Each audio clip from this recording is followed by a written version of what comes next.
यह है धरती का सबसे कठिन कोर सीमा। छुपन छुपाई में अगर आप आतंकवाद विरोधी विशेषज्ञों की खोज के दौरान स्कूल में 1 घंटे तक छुपे रहकर नहीं पकड़े जाते तो आप 50,000 का इनाम जीत सकते हैं। इसके लिए छुपने वाले भी विभिन्न अद्भुत छुपने की तकनीकों का उपयोग कर रहे हैं। खिलाड़ी नंबर 1, छोटी साकुरा ने जीव विज्ञान कक्षा में छुपने का निर्णय लिया, जहाँ कई हरे पौधे रखे हुए थे। इसलिए उसने एक पूरी हरी दीवार बनाने की योजना बनाई और विशेष प्रभाव मेकअप की मदद से अपने चेहरे और पृष्ठभूमि को पूरी तरह से एकीकृत कर दिया। खिलाड़ी नंबर 2, सासुके उपकरण बॉक्स में छुपा था, लेकिन वह अंदर की लकड़ी के बुरादे से बाहर आ गया। 1 घंटे तक संभव नहीं था। अंततः सासुके ने मुख्य द्वार पर एक फूलों की क्यारी बनाने का निर्णय लिया और मिट्टी में छुपा अपनी गुप्त तकनीक का उपयोग किया। खिलाड़ी नंबर 3, नारुतो ने गलियारे के स्तंभ पर ध्यान दिया, जो एक आदर्श छुपने का स्थान था। इसलिए उसने बगल में एक नकली स्तंभ बनाया, जो बाहर से अन्य स्तंभों जैसा था, और अंदर एक सीट और पंखा भी लगाया, ताकि 1 घंटे तक छुपना आसान हो सके। तीनों ने अपनी छुपने की जगह ढूंढ ली और आतंकवाद विरोधी विशेष बल भी पूरी तरह तैयार हो गया। वे तेजी से स्कूल पहुंचे और युद्ध के लिए तैयार हो गए। कप्तान ने तैयार की गई खोज योजना को सभी सदस्यों को सौंप दिया, उन्हें 3 समूहों में विभाजित किया और स्कूल की पूरी तलाशी शुरू कर दी। आतंकवाद विरोधी विशेष बल की खोज कौशल कुशल है। जहाँ भी कोई संदिग्ध वस्तु छुपाई जा सकती है, उसे ध्यान से जांचा जाता है। यहाँ तक कि दीवारों की खोखली जगहों को भी नहीं छोड़ा जाता। जब वे बिना रोशनी वाले और अव्यवस्थित कमरों में पहुँचते हैं, तो वे अपनी रणनीतिक टॉर्च जलाकर ध्यान से खोजते हैं। यहाँ तक कि छत के वेंटिलेशन पाइप में भी चढ़कर एक बार देख लेते हैं, ताकि पूरी तरह से आश्वस्त हो सके। ताले लगे अलमारी को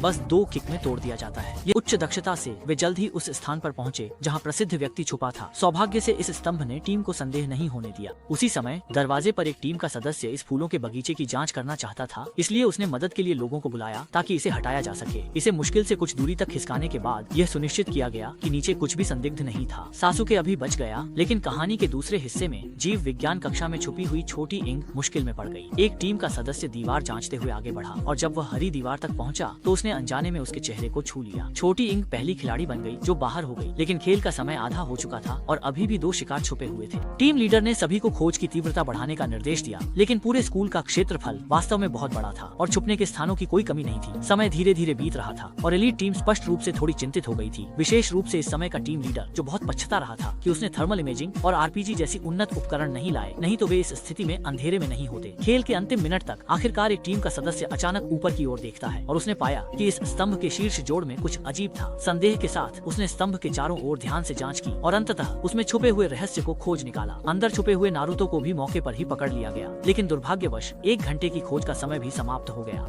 फिर भी एक खिलाड़ी अभी भी पकड़ से बाहर था। नारुतो ने बताया कि सासुके यहीं सामने के इस फूलों के बगीचे में छुपा हुआ है। एलीट टीम के सदस्यों को यह विश्वास करना मुश्किल हो रहा था, क्योंकि उन्होंने पहले ही इस स्थान की पूरी तरह से जांच कर ली थी। लेकिन उन्होंने यह नहीं सोचा था कि सासुके फूलों के बगीचे के नीचे नहीं छुपा था, बल्कि उसने खुद को मिट्टी का हिस्सा बनाकर छुपा लिया था।